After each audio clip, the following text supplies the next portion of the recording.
तर विदर्भामध्ये नागपूर हे एक विमानतळ आपल्यासाठी होतं, परंतु ते पूर्व विदर्भातल्या अनेक जिल्ह्यांना सोयीचं होतं.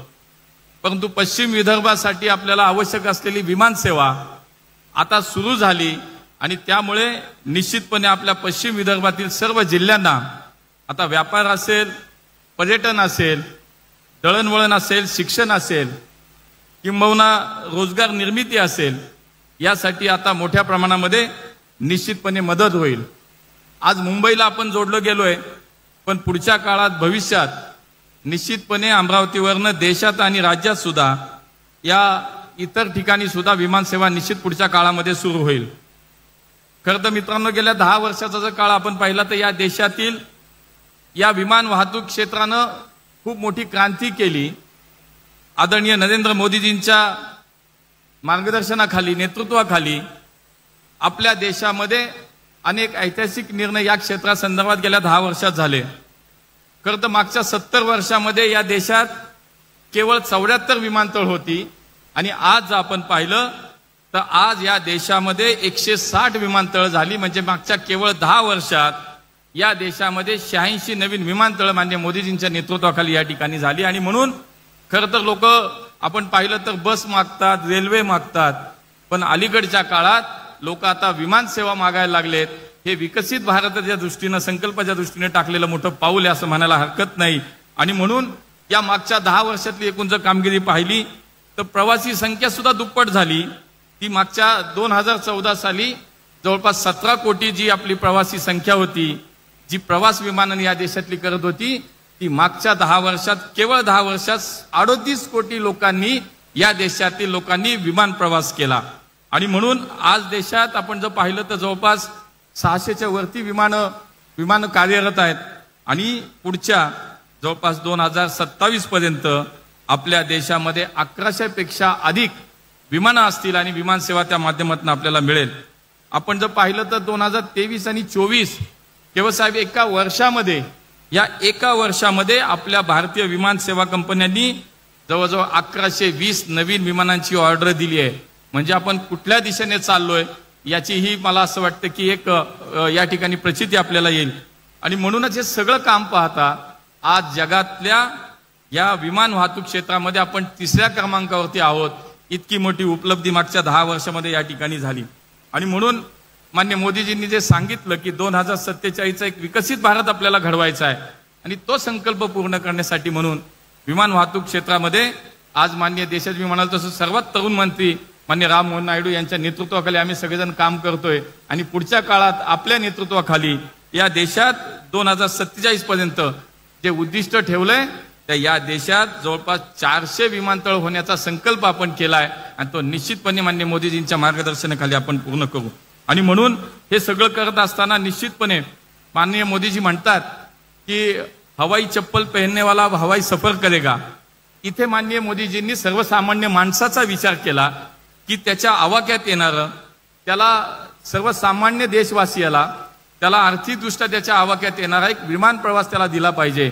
आणि म्हणून आज ज्या मार्गाचं आपण उद्घाटन केलं त्या आपल्याला साधारणतः या उडान योजनेच्या माध्यमातून माननीय मोदीजींनी उडे देश का आप नागरिक ही संकल्पना देत ही योजना आणली. आणि 2017 सालीपासून मित्रांनो मी तुम्हाला सांगतो या योजनेला सुरुवात झाली आणि खऱ्या अर्थानं सर्वसामान्य माणसाला छोट्या शहरापासून मोठ्या शहरापर्यंत पोहोचायला आता खूप सोयीचं झालं. ही विमान सेवा सुरू झाली आणि या माध्यमातून गेल्या 8 वर्षात आपल्या देशात एकूण 621 हवाई मार्ग सुरू झाले. आणि आपल्या या सगळ्या ह्याच्यामध्ये 88 विमानतळ विकसित करण्यात आली. जसं आज आपलं अमरावतीचं विमानतळ राज्य सरकार आणि केंद्र सरकारच्या माध्यमातून विकसित करण्यात आलं, अशी देशामध्ये 88 विमानतळं ही विमान या उडान योजनेच्या संदर्भात कार्यान्वित झाली.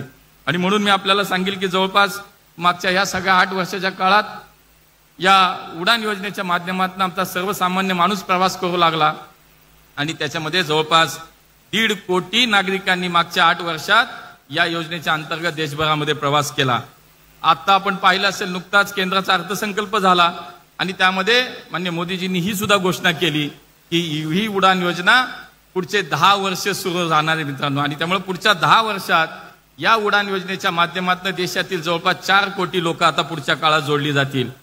आज आपल्या महाराष्ट्रात सुद्धा आपलं डबल इंजिनचं सरकार आहे, मान्य मोदीजींचं सरकार, आणि खाली आपले कणखर नेतृत्व मान्य देवेंद्रजींच्या नेतृत्वाखाली अजितदादा असतील, शिंदे साहेब असतील, यांचं महायुतीचं सरकार, हे डबल इंजिनचं सरकार सुद्धा या विमान क्षेत्राला, विमान वाहतूक क्षेत्राला सक्षम करण्यासाठी आज खूप काम करत आहे.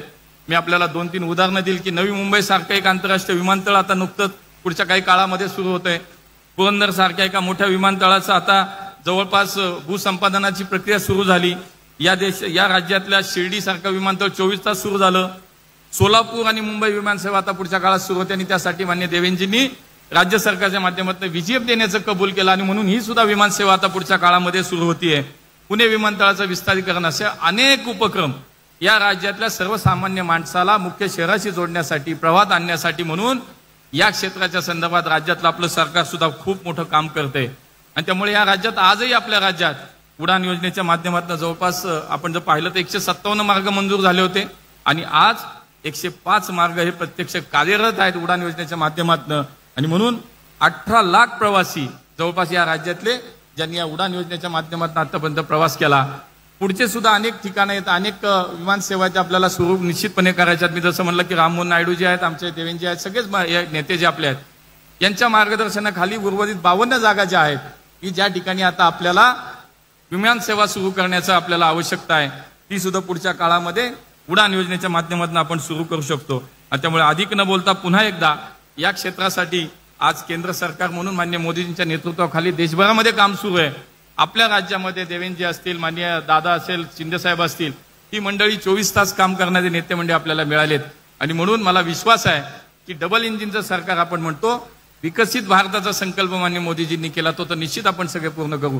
पण विकसित महाराष्ट्राचा सुद्धा जो संकल्प मान्य देवेंद्रजींनी केला, आपल्या सगळ्या दादा असतील, शिंदे साहेब असतील यांनी केलाय, तो पूर्ण करण्यासाठी सुद्धा या क्षेत्रामध्ये खूप भरीव काम सुरू आहे आणि पुढच्या काळामध्ये ते अधिक चांगल्या पद्धतीनं काम निश्चितपणे पूर्ण होईल. पुन्हा एकदा अमरावतीकरांचं अभिनंदन करतो, मनापासून आपल्याला शुभेच्छाही देतो. खरं ही संतभूमी राज्यातली अनेक वेगवेगळ्या अर्थानं ह्या पश्चिम विदर्भात असेल, पूर्व विदर्भात, या दोन्ही ठिकाणी एक नवीन आता हब तयार झालं आणि इथून आता राज्यात, देशात विमानसेवा नव्याने सुरू झाली. त्यामुळे आपलं मनापासून अभिनंदन करतो. आज या ठिकाणी हे सगळं करण्यासाठी म्हणून आमच्या केंद्र सरकारमधली आमची सिव्हिल एव्हिएशन मिनिस्ट्री असेल किंवा MADCच्या माध्यमातून केलेलं आपण सगळ्यांनी काम असेल, त्या सर्व अधिकाऱ्यांचं सुद्धा मी मनापासून या ठिकाणी अभिनंदन करतो. पुन्हा एकदा सर्वांना शुभेच्छा देतो आणि थांबतो. खूप खूप धन्यवाद. जय हिंद, जय महाराष्ट्र.